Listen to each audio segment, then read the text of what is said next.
Happy birthday to me, happy birthday to me, happy birthday. Oh, would you like me to tell you a story? Just hang on a second, finish my washing my hands for 20 seconds.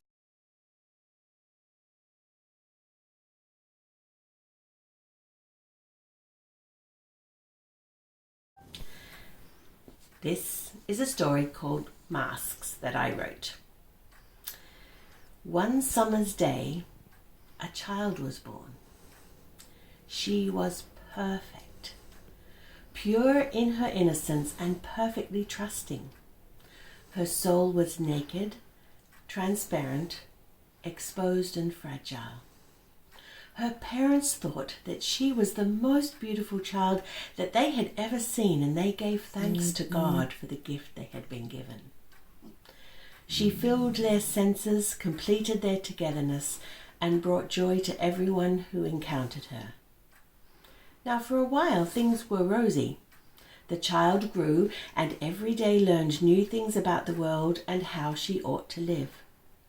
The child trusted those around her, gave freely of her soul, and delighted everyone with her candid honesty. But slowly things began to change. Her parents tried to protect her, but the child was like a sponge, soaking up anything and everything into her soul, and she learned fast.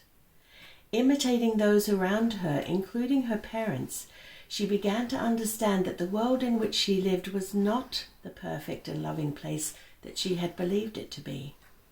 She realized that people could hurt each other by the things they said and did, that exposing herself and sharing her soul with those around her left her open to being hurt, and that sometimes her honesty caused her to be ridiculed and get into trouble, and that it was important for her to be cautious with her feelings, and that the more hidden her feelings were, the better.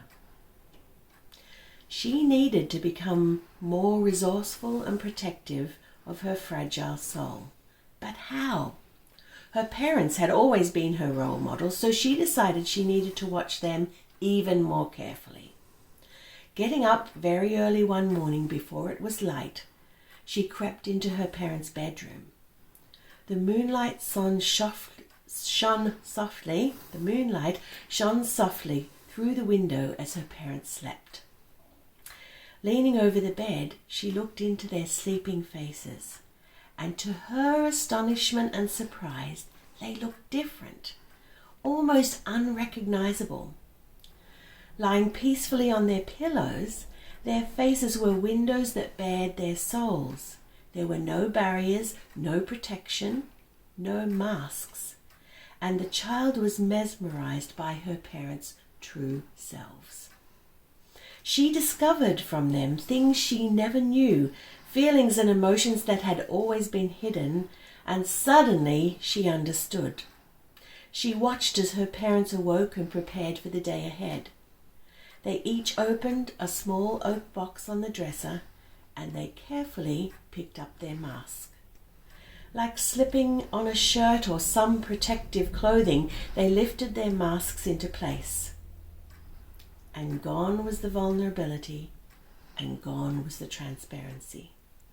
All weakness and fragility was hidden, protection in place to face another day. As the years passed, the child became a teenager, brilliant and complex.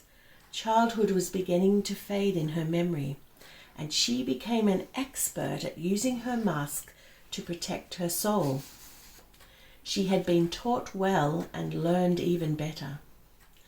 But something else was happening. Sometimes her heart and soul were so full of turmoil and emotions that the masks would slip, and those around her would be startled and gasp at the rare glimpse into her true self. She tried really hard to keep her mask in place, but she also learned that she could use these mask-slipping moments to effect, and people would take notice, especially her parents.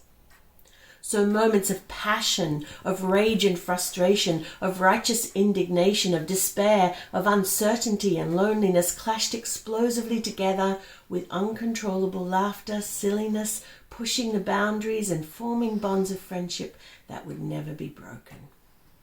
Life was there to be lived as if there would be never another day. Teenage bravado soon faded as she made the transition into adulthood. As an adult, it was safer to follow the rules. She knew how to behave appropriately. She knew what was expected of her, and she complied. She was brave and hid her tears when she felt like crying. She bit her tongue when she felt like yelling and screaming. She was cautious, and she didn't let herself get too involved with anyone. But somehow she felt that something was missing. In the early morning dawn, without her mask, she would lie in the quietness, contemplating her day. It was during these precious times that she began to remember her Creator and how He had made her. It was just little moments at first, but more and more she took time to be still with her God. And she realized that if she sat very still and listened, she could hear and feel the faint stirring breezes of her childhood and the wilder winds of her adolescence. Tears of healing fell as she realized that she had almost forgotten about risking all to love, trust, and show honesty. Little by little she allowed herself to feel again. And one day, in the quietness, God spoke. With stunning clarity, she saw her soul clearly in all its beauty, just as it had been on the day of her birth. Pure, transparent, innocent, and trusting. And she realized with amazement that she had been created in God's image and that He had only ever wanted His very best for her. She felt ashamed that for so long she had covered up her true beauty and missed out on sharing her soul with others. But most of all, she was filled with hope, knowing that all God wanted was for her to take off the mask and be herself. It wasn't easy at first, but gradually there were more and more days when she would forget to put on her mask. And on those days, amazing things happened. Not only was she able to share her soul, but others, being touched by seeing God's creativity, began to take off their masks and share their souls with her. Barriers were being broken down. She was growing and being stretched in her faith.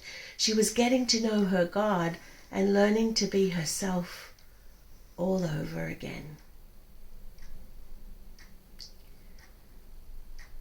One winter's day, a child was born, and he was perfect, pure in his innocence, perfectly trusting. His soul was naked, transparent, exposed and fragile. His parents thought he was the most beautiful child they had ever seen, and they gave thanks to God for the gift they had been given. He filled their senses, completed their togetherness, and brought joy to everyone who encountered him. His mother looked at him as he lay sleeping peacefully in her arms and quietly breathed her promise to God. There was no room for a small oak box. There was no need.